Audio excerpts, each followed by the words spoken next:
بسم اللہ الرحمن الرحیم۔ کچھ اعمال ایسے ہیں کہ مرنے والے کو بعد میں بھی اس کا ثواب ملتا ہے۔ مثلا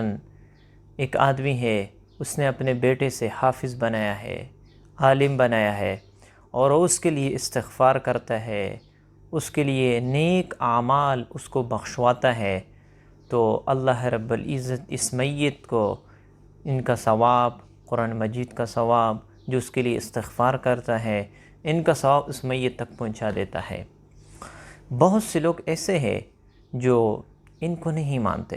اعتراض کرتے ہیں کہ اگر کسی کو کوئی قرآن مجید کی تلاوت بخشوائے یا کوئی استغفار کر لے یا کچھ اعمال، نفلی اعمال کر لے اور کسی میت کو بخشوائے تو یہ ان تک نہیں پہنچتا، تو یہ ان کی یہ دعویٰ یہ غلط ہے۔ بلکہ جو بھی کسی میت کو قرآن مجید کی تلاوت کر لے یا استغفار کر لے اور وہ اس میت کو بخشوائے تو یہ ثواب اس تک پہنچتا ہے۔ اس پہ دلائل موجود ہے۔ جنت میں ایک آدمی ایک درجے کو پالے گا، یعنی اس کا ایک درجہ بلند ہو چکا ہوگا، اور اس نے ایسا عمل نہیں کیا ہوگا جس کی وجہ سے اس کا یہ درجہ بلند ہوا ہو، تو اللہ رب العزت سے سوال کرے گا کہ اللہ یہ میرا درجہ بلند ہو چکا ہے، یہ کیسے؟ تو اللہ رب العزت فرمائیں گے کہ یہ آپ کے بیٹے نے آپ کے لیے استغفار کیا تھا، اس کی وجہ سے آپ کا یہ درجہ بلند ہے۔ تو اللہ رب العزت اپنے نیک بندے کے، جنہوں نے اپنے اولاد کو نیک بنایا ہو اور انہیں حافظ بنایا ہو، عالم بنایا ہو، صالح بنایا ہو، اور وہ اس کا یہ بیٹا اس کے لیے ایصال ثواب کرتا ہے، ان کے لیے اعمال بخشواتے ہیں، تو اللہ رب العزت اس کی وجہ سے اس کے درجات کو بلند فرماتے ہیں۔ اور اس طرح حضور صلی اللہ علیہ وسلم ایک دفعہ قبر کے سامنے کھڑے ہوئے تھے،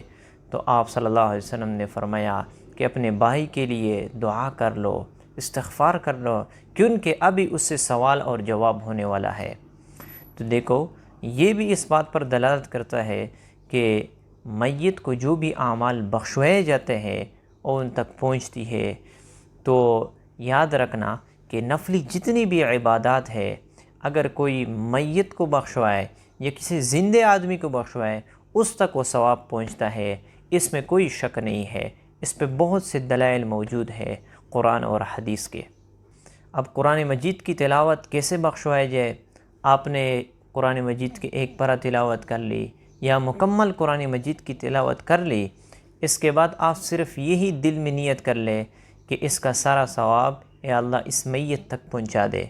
تو جتنا بھی ثواب ہے اس میت تک پہنچے گا۔ لیکن آپ ثواب سے محروم نہیں ہوں گے، بلکہ جتنا ثواب اس میت کو ملے گا اتنا ثواب آپ کو بھی ملے گا۔ تو لہٰذا یہ میت کو اپنے والدین کے لیے ایصال ثواب کرنا، ان کو اعمال بخشوانا،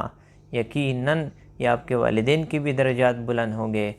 اور اس کی وجہ سے اللہ رب العزت آپ کو ولد البار میں شمار کریں گے، نیک اولاد میں سے آپ کا نام لکھ دیں گے۔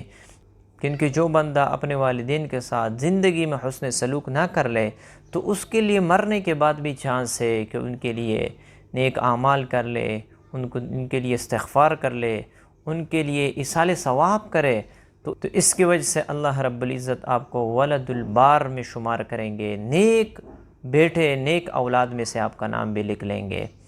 تو ایصال ثواب کرنا، یقیناً اس کی وجہ سے اس میت کے بھی درجات بلند ہوں گے، اور جو ایصال ثواب کرتا ہے اس کے بھی درجات بلند ہوں گے۔